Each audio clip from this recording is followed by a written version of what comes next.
चला आज आपण सुक्या माशांची चटणी करणार आहे। तेल मी आधीच टाकलं होतं, आपण त्याच्यात मासे तळून घेऊ त्याच्यामध्ये छोटे छोटे मिक्स करून घेऊ। चला तळून झाले आपले छोटे मासे, काढून घेऊ आपण।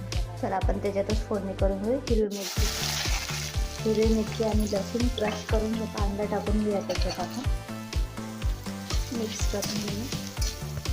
चवीप्रमाणे मीठ थोडं कमीच टाका, त्याच्यात माशांमध्ये आपला कांदा मग आपण हळद टाकून अर्धा चमचा हळद मिक्स करून आपण हे तळलेले मासे टाकून घेऊ।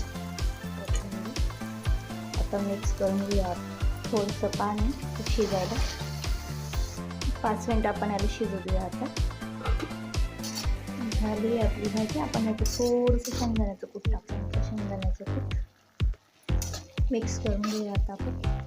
चला झाली आपली भाजी। आपण कशी वाटली सुकी माशांची चटणी?